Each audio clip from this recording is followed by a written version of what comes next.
আইন শৃঙ্খলা পরিস্থিতির এই চরম অবনতিকে আপনি কিভাবে ব্যাখ্যা করবেন?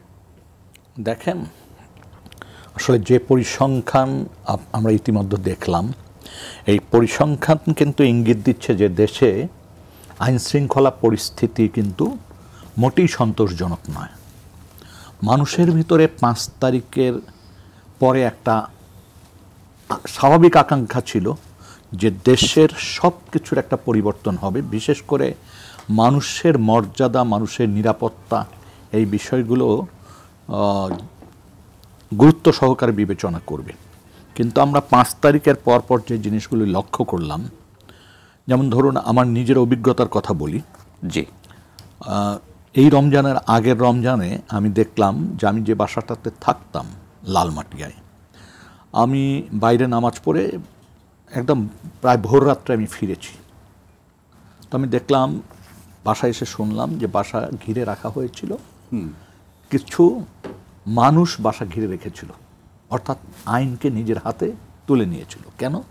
ওই বাসায় তাদের কথিত একজন আসামি, আচ্ছা, বা তাদের কথিত একজন, মানে তাদের ওয়ান্টেড একজন মানুষের অবস্থান ছিল, তাকে তো শুনলাম যে তাকে এক পর্যায়ে ধরে নিয়ে যায় এবং টাকা নিয়ে দফা রফা করে তাকে ছাড়ে, এবং সেই পরিবারটি পরবর্তীতে কিন্তু ওই বাসায় আর থাকে না, পরিবার সম্পূর্ণ ওখান থেকে চলে যায়।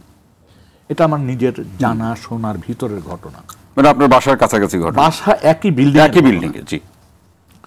এবং এরপর যেটা দেখলাম, নানান জায়গার থেকে আপনার একটা হচ্ছে মব দিয়ে সন্ত্রাস তৈরি করা, আর একটা হচ্ছে এই মব সন্ত্রাসকে আরও মজবুত করার জন্য ভুয়া বা মিথ্যা মামলা দেওয়া। যেমন ধরুন আপনার বিরুদ্ধে বা আমার বিরুদ্ধে এই জুলাই আগস্টের আন্দোলনের বিরোধী অবস্থান দেখিয়ে মিথ্যা মামলা দিয়ে আমাদেরকে হ্যারাস করবে, কিছু মানুষ মানে সন্ত্রাস তৈরি করবে এবং আমাদের কাছে টাকা পয়সা নিবে, অথবা তার কোনো বিশেষ সুবিধা নিবে, মানে এটা বাণিজ্য করার উপায় হয়ে দাঁড়িয়েছে এবং শত্রুতামির মানে ফলানোর একটা হাতিয়ার হয়ে গেছে। একটা হচ্ছে মিথ্যা মামলা, আর একটা হচ্ছে মব সন্ত্রাস, আর একটা হচ্ছে এর ফলে আপনি যদি লক্ষ্য করে থাকেন যে 140 বলেন 150 বলেন, এটা কিন্তু পূর্ণাঙ্গ সংখ্যা না। পুলিশের দেওয়া যে পরিসংখ্যান বা গণমাধ্যমে যে সংবাদগুলি প্রকাশিত হয়েছে, আমরা জানি যে প্রকাশিত সংখ্যার চেয়ে অপ্রকাশিত সংখ্যা অনেক বেশি থাকে। সেই সংখ্যাটা আপনারা বলছেন। আপনার যে ডাকাতিগুলির কথা বলা হচ্ছে, দস্যুতা বা ছিনতাই, সব ঘটনা কিন্তু আসে না। হ্যাঁ, একটা সংখ্যা আপনি প্রায় কাছাকাছি সত্য হবে, সেটা হচ্ছে হত্যাকাণ্ডের। হ্যাঁ, এটা প্রায় কাছাকাছি, আমি বলবো না 100% চলে আসে, কারণ অনেক হত্যাকাণ্ডকে স্বাভাবিক দেখানো হয়, অনেকভাবে এটাকে মিনিমাইজ করা হয়। তো এই যে পরিস্থিতি, এই পরিস্থিতির জন্য কি করণীয় ছিল?